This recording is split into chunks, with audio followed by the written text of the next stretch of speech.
Hey guys, it's Justine here from I Should Read That, and today I am bringing you my June wrap-up. So I read 13 books in the month of June, which is quite impressive, I think. This was helped out by the fact that I went on holiday and I basically sat in the sun and read for a week, which was really great. So one of these books is a graphic novel. The rest are either novels or nonfiction, so let's get to it. The first book that I read this month is one that I'm not allowed to review because of the insane bias that I obviously have. This is The Light Over London, and this is by Julia Kelly. Julia Kelly is author's sister. My sister wrote this book, and I am so excited to have my hands on it. This is her first sort of historical women's fiction book, and I really love this, obviously. But even if it was one that, I wasn't directly related to the author, I think that I really would have enjoyed this anyway. So The Light Over London is a sort of split time narrative, and it's about a woman who works in the antique business, and she one day, sort of while she's working, stumbles upon this World War II diary from a woman named Louise. She immediately becomes intrigued by this woman Louise and wants to find out what happened to her. The other narrative in this book is Louise's story. As I said, I think that this would be one that I would really like regardless of my relationship with the author, but I really enjoyed this. It was a really good sort of fast-paced read, and it was filled with really strong female friendships, which you guys know I always enjoy, and it had to deal with things that you don't necessarily hear about, that aren't necessarily common knowledge with World War II, which I think is a subject that we all know a lot about. So this deals with the women who were manning the anti-aircraft guns in London, which is something I didn't know was even a thing at all. So I really love this. I can't rate this because I can't, but I did really enjoy this. If you are interested in this book, it comes out in the US in January of next year, so pick up your copy. The next book that I read this month is Notes on a Nervous Planet, and this is by Matt Haig. So if you don't know who Matt Haig is, he is an author of both fiction and nonfiction, and his other nonfiction book, Reasons to Stay Alive, was a game-changing book for a lot of people, including myself. He speaks very frankly in it about his own battle with suicidal depression and anxiety, and it's a very, it's a book that sort of makes you feel a lot less alone if you are having some of these issues as well. So I'm not going to say too much about this one because there's actually a review embargo on this book until its publication date on the 6th of July, but I did really enjoy this. I gave this 4 out of 5 stars. I thought it was a really great read. I think it's going to be really helpful for a lot of people who deal with social media on a regular basis. Next up, I have Shattermoon, and this is by Dominic Dooley. This is his debut novel. He's written a lot of short fiction before. This is his first full-length novel. So Shattermoon is about a con artist named Ori, and she is sort of part of this family that does kind of low-level cons. Her father was a con artist, and he's taught her and her brother how to pull these scams as well. While they're pulling one of these scams, she goes off script, and it ends in a murder, and she is on the run, and everything goes to hell from there. I really liked this book. I thought that it was a sort of, it's not the most kind of deep novel you're ever going to read, but it was really fun. It's super fast-paced, like breakneck speed, and I think that I really appreciated the fact that it was a very quick novel. Like, he literally cuts out all the bits in between the action. I really liked that because it made it just like go by so quickly, but I don't think that's necessarily right for everyone. I really like the character of Ori. I thought that she's a very kind of sharp and sassy character, and I also really love the character of Mender, who also plays a big part in this story. This is just a really fun sci-fi heist novel, which I feel like you don't see very often. You get many more fantasy heist novels than sci-fi. So this was a really sort of fun first for me, and I did really enjoy this. I gave this, I think, 3.75 out of 5 stars, and I think that it would be a really good one for the summer, especially if you are, say, going on holiday, you just want something really fast and really fun to read. Next up, I have City of Blades by Robert Jackson Bennett. I think that this book, like, destroyed my soul. So the first book is City of Stairs, and I talked about this a few months back, I think in my March wrap-up maybe, and like I loved it so much that I just couldn't put it into words. It was one of my favorite books that I read this year, and so I was very excited to read the second book, fully expecting it to not kind of, maybe not live up to how great the first one is, and oh, my soul hurts. So basically this is the sequel to City of Stairs. It's the second book in the Divine Cities trilogy, and this one follows the character of Mulagesh, who's one of my favorite characters in the first book. She's more of a secondary character in that one. This is like her book. So she's retired at this point. It's, I think, 5 years after the events of the first book. She has retired from the military. She was a general, and she finds out that she's not going to get her full pension paid out. In order to get her pension, she has to do one last sort of undercover mission for Shara, who's our main character in the first book. Where the first book is kind of not quite straight up fantasy, but much more of a straight up fantasy novel. This one's much more of a sort of undercover espionage book, and I loved it so much. The thing that he is really, really good at is strong, amazing female characters, and they occupy, political positions. They are, in the army. They're everywhere, and no one ever comments on how they can or can't do something because they're a woman. They're like on a completely level playing field with their male counterparts, and I absolutely love that. I just cannot recommend this series highly enough.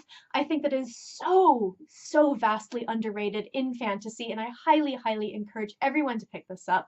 I'm going to be reading the next book, City of Miracles, which is sitting right here on my shelf during the month of July, and I cannot wait to finish this up. I gave this book 5 out of 5 stars, obviously, and I don't know how I'm going to write a review for this because I'm just I have no words. Sticking with the theme of amazing books, the next book I have here is Every Heart a Doorway by Seanan McGuire.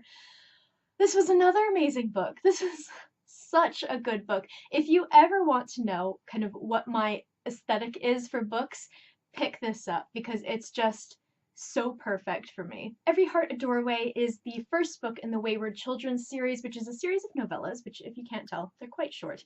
But without saying too much, because I feel like these are books that you should really go into blind, just not knowing anything about them. This book is about children who go through doorways, who go through portals, who fall down the rabbit hole like Alice and end up in these fantasy worlds. So the series deals with those children when they have to return to the real world. This book centers around Eleanor West's Home for Wayward Children, and our main character is named Nancy. And Nancy has been to the Halls of the Dead, which sounds like a terrible place, but she absolutely loved and she misses so much. So she ends up going to the school to kind of learn how to move on. That's all I'm going to say about the synopsis because I think that, again, it's really best to discover this one on your own. The thing that's really astonishing about Every Heart a Doorway is that she can pack in so much world building and character development into under 200 pages.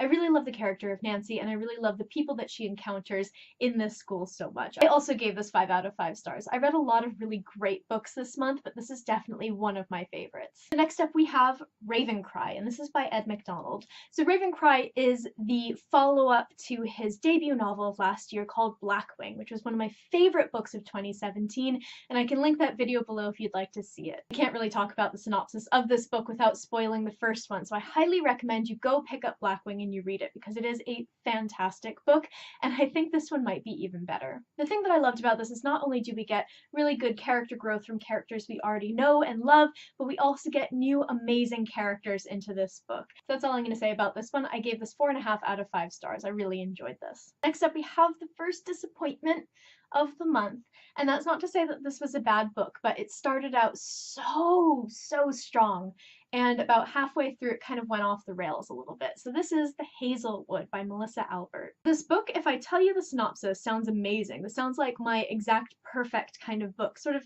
in a slightly similar vibe to Every Heart a Doorway. So this book follows Alice and her mother Ella, and the two of them have been on the run from basically bad luck for Alice's entire life. They're constantly moving from place to place. They never stay in one place for a long time because something inevitably always goes wrong. Connected to this is the fact that Alice's grandmother is a sort of famous cult fairy tale author, and Alice has never read her book before, but she's sort of constantly followed by fans of her grandmother. So when her grandmother dies, all of the bad luck seems to stop, and they finally plant themselves in one place and start to have a life together. Then Ella disappears, and Alice has to go to the Hazelwood, which was her grandmother's estate, to try to find her. And she discovers that perhaps some of these fairy tales that her grandmother told were not fiction. Oh my god, that sounds amazing. I was so looking forward to this. I loved the first half of it. It was so good. And then we got to the Hazelwood, and I think that everything sort of fell apart for me. Maybe it was my expectations of what I wanted this book to be, but I feel like it didn't really do it for me. Something about the sort of last part of this book didn't click with me. And it kind of got going again toward the end, and then it sort of fell off again. So again, I think it was my own expectations. I'd be very curious to see what Melissa Albert writes next, because I would still love to read more of her books, but this one just didn't really work for me. I gave it 3 out of 5 stars. The next book that I read is The Rising Storm. This is by Sherry A. Lowe. It's a split time narrative, and we have Alice, who's in the past, and we have Carter, who is in sort of the future / present time. So in Alice's story, we get the story of how the storms came and just destroyed civilization and people had to move underground in order to survive. And Carter's story is how humanity has come back up again and is run essentially by this company called Paradigm Industries, which is very, very suspicious. I really enjoyed The Rising Storm. I think it was a really fun, fast-paced book. As I said, I think in my reading vlog, I almost missed my bus stop because of the opening chapter of this book, which is very compelling. But I thought that it was I don't think it was doing anything new and innovative. I think it was kind of a little bit generic, and I feel like I saw a lot of potential here to do something different, and that didn't quite happen. So again, I think that's my own expectations getting in the way. I wasn't as interested in Alice's story as much as I was in Carter's story, although I think I prefer Alice as a character over Carter. But they were both really interesting characters. It's just that the kind of present dystopia was a little bit more interesting to me. I would really recommend this for summer reading if you're looking for something that's very fun and fast-paced and you miss dystopian YA, which I feel like has sort of fallen out of favor in a way, but might be making a little bit of a comeback. So if you're looking for something new, you should definitely try this book. I gave this 3 out of 5 stars. Next up, we have my Harry Potter book for this month. This is Harry Potter and the Prisoner of Azkaban by J.K. Rowling. So as with all of the Harry Potter books that go into these wrap-ups, we don't really need a description of what happens. I feel like most of us know what happens in this book, but what was really interesting is the fact that this was my favorite book when I was a child. Like, my copy is disintegrating. I can't open it anymore because I'm scared it's going to fall apart. But I did not really love this one, which is a big surprise for me. I think it took until about halfway to really grab my interest, and it's funny because that wasn't the case with the first two. In this book, we do get sort of the iconic things about Harry Potter. We get the Marauders map. We get Buckbeak and Care for Magical Creatures, we get Sirius Black, we get Professor Lupin, we get Dementors, all of this amazing stuff. And for whatever reason, it just didn't grab me in the same way that I thought it would. I still gave it 5 out of 5 stars, but I think out of the first 3 that I have reread so far, this was probably my least favorite, which is really shocking. I'm a little bit honestly upset with myself, but I think that that's kind of what makes this reread as an adult really interesting. Next up, we have my only graphic novel that I read this month. This is My Friend Dahmer, and this is by Derf Backderf. This is a really interesting one because not only is it a graphic novel, which I am very much getting into these days, but it's also sort of true crime. It's also, I would say, sort of nonfiction, because while there's a lot of facts in this book, there's still a lot of speculation as well, so I don't know, I'll say it's nonfiction. This book is about Jeffrey Dahmer when he was in high school, as told by one of his high school friends or acquaintances. I don't know if I would necessarily call them friends, but one of his acquaintances, one of the people who he sort of hung out with in high school. If you don't know who Jeffrey Dahmer is, he was an American serial killer. I would say you should look him up, but only do so if you don't have a weak stomach. So this book is basically told through the perspective of one of Dahmer's high school friends or acquaintances. It does go into Dahmer's childhood, it does go into his relationships with his peers, and his sort of actions in high school. I think it's pretty rare to get a sort of look into one of these serial killers' early lives that's not told from the perspective of his teachers or parents. It's told from the perspective of one of his peers who's kind of going through something similar at the same time. This is a really fascinating book that does not turn him into a sympathetic character. It does not turn him into some kind of anti-hero. And I think that that is really, really important, and I feel like it could have sort of crossed that line in a way, but it did not. So if that's something that's holding you back from reading this book, then it doesn't do that at all. I will say just really quickly, this is set in the 70s when they were in high school. The 70s were a very different time from now. There's some kind of uncomfortable stuff, particularly and most notably, one of the ways that Dahmer kind of impressed friends and made friends in high school, he was the weird kid, basically. And he would do this impression of a sort of family acquaintance who had cerebral palsy that's quite cruel, and, you know, Derf and all of his friends laughed at that, obviously, and he says this was a shitty thing for us to do. It's not funny now, but it was the 70s. It's something that people weren't kind of concerned about at the time. Just as a heads up, that happens in this book. There's also some animal cruelty because he does escalate from kind of torturing animals to killing animals, and there's, of course, references to brutal, brutal murder, so take with that what you will. I gave this 4.5 out of 5 stars. I thought it was very enlightening and a really interesting read, although it's quite gross and graphic at times. The next 3 books I do not have because 2 are on loan to other people and one of them was an audiobook. So starting with the audiobook, I read The Woman in the Window by A.J. Finn. This was the second of my kind of disappointments for this month. I think part of the reason that I did not necessarily enjoy this book as much is because it's a thriller and I did the audiobook for it. And I think that thrillers and audiobooks don't really mix for me. This book is about a woman named Anna, and she is an agoraphobic woman who is living in her sort of lovely house in New York City, and she spends her time kind of spying on the neighbors. She has this amazing camera with this amazing lens, and she just spends her day kind of looking into other people's lives. New neighbors move in across the street, and she sort of starts to become friendly with the son and the wife, and then something happens, and she doesn't know if she can trust herself or if she saw what she saw because of the medication that she's on and the fact that she's an alcoholic. So I was really hoping, because it is compared to Gone Girl and The Girl on the Train, both books that I really enjoyed, I was hoping that I would really love this book, but again, I think that it was that combination of audiobooks and thrillers that just didn't work for me. The reason for that is because I wasn't reading the words on the page and concentrating on that. I was instead listening, and I could kind of ponder and sort of break things down a little bit more easily, and I figured out what was going on very, very quickly. I think I also sympathized a little bit too much with the character of Anna, who is supposed to be an unreliable narrator, like the woman in The Girl on the Train, and like Amy in Gone Girl.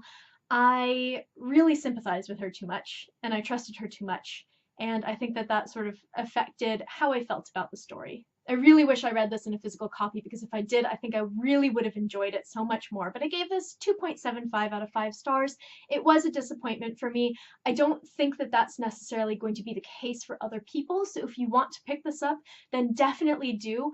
Just I would recommend perhaps reading the physical book instead of doing an audiobook. The next book that I read is another book that I read on holiday, and I'm currently lending it to my mother, and I have 2 other people who want to borrow this as well. This was The 7 Husbands of Evelyn Hugo by Taylor Jenkins Reid. So this book is about a woman named Evelyn Hugo, and she was a glamorous film star, sort of think Marilyn Monroe during the golden age of Hollywood.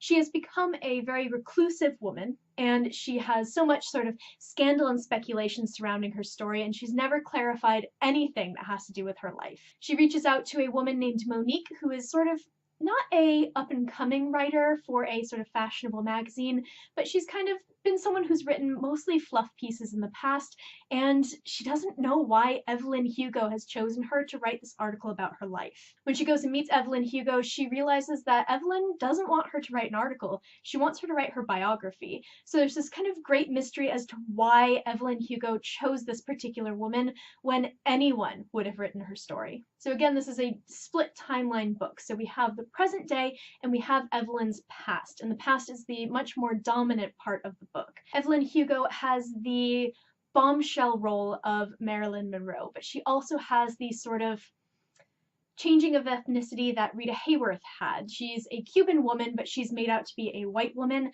and she has the kind of scandalous past of Elizabeth Taylor, and there's lots of other bits of Hollywood starlets who are thrown in there as well. I really, really enjoyed this book. I thought it was so much fun, and I think that it's like the perfect sort of holiday and vacation read. It's a great summertime book. I really love the character of Evelyn Hugo. I thought that she is amazing. She's kind of a character that I really, really love. So she is incredibly cutthroat and ruthless, and she has no apologies for the way that she's acted and things that she's done in order to further her career or protect people that she's loved in the past. Because she's such a strong and amazing character, I do think that a lot of the other characters paled in comparison.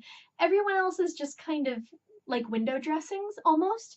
I think that of all the other characters, her best friend Harry is the really only other strong character. There's another woman named Celia in this book, and I just didn't find her to be as interesting or as strong of a character as Evelyn. Evelyn's really the star of the show, so I would highly, highly recommend you pick this one up. I gave it 4 out of 5 stars. The last book that I have to tell you about is Simon versus the Homo Sapiens Agenda by Becky Albertalli. I finally read this book, and I feel like I now get a lot of like in-jokes in the bookish community because I feel like I'm the only person who hadn't read this yet. I listened to this on audiobook. It was just under 7 hours. It was really fast and really fun, and I really enjoyed this book. I was really surprised by how much I liked this book. I think that I don't usually enjoy contemporary YA for a lot of reasons, mostly in that it just doesn't interest me. The lives of modern teenagers do not interest me. But this book had a really great hook to it. It's also so highly praised, and I am very happy to say that I very much enjoyed this. Simon versus the Homo Sapiens Agenda, if you don't know, it's about a young man named Simon, and he is in high school, and he is sort of carrying on a online relationship with another boy who he has never met. He doesn't know his identity. It's strictly emailing. So he leaves his Gmail account logged in at the library, and another kid named Martin finds it and finds out Simon's secret because Simon is not out yet. So Martin begins to blackmail Simon, naturally, to sort of wingman for him with Simon's friend Abby, who's the new girl in school, and everything kind of goes from there. I think that Becky Albertalli really nails the teenage voice, and I think that people who, for example, really don't like John Green's books because they feel like teenagers don't speak that way, which I think is bullshit, but if they don't like those, I think that Becky Albertalli has a voice that will be probably a little bit more familiar to some people. I really loved Simon's voice. He's very sort of insightful and funny and very earnest, and his relationship that he has with Blue, who is this kid on the other end of his emails, is really lovely. I liked most of the other characters. I do feel like Simon obviously has the strongest voice because it's told from his perspective. The only character that I really didn't like, and was probably the only really low point in the book for me, is Leah. I really didn't like Leah. I thought that she was toxic, she was manipulative, and she's just a horrible person. And she does some kind of awful things in order to get her way and to manipulate people. And I really wish that her sort of shitty behavior was called out by Simon and his friends. This may seem a little bit harsh, but I knew Aaliyah when I was in high school, and she made all of our lives a living hell, and I saw so much of her in Leah and how these relationships are so, so toxic. It would have been really nice to see them have a friend breakup, because although I don't read much contemporary YA, I feel like that's just not something that people see very often in YA, and it would be really nice to know that it's okay to do that. I don't think that the other 2 books in this series, was the Upside of Unrequited and Leah on the Offbeat, sort of have the same hook for me that this one did, so I'm probably not going to end up reading them. Also, I don't want to read about Leah because I think she's terrible. I gave this book 4.5 out of 5 stars. I did really enjoy it for the most part, and I'm really glad that I finally read it. That is it. Those are my 13 books that I read this month. I'm doing quite well for reading. I don't really know where I'm finding the time. It's actually kind of suspicious because I feel like I'm reading less and less, but apparently that is not the case. So let me know in the comments below if you read anything great in the month of June, or if you read anything that didn't quite live up to your expectations. Also, let me know if you've read any of these books and what you thought. I post bookish content to this channel fairly frequently, so definitely hit subscribe, check back soon, and I will see you next time.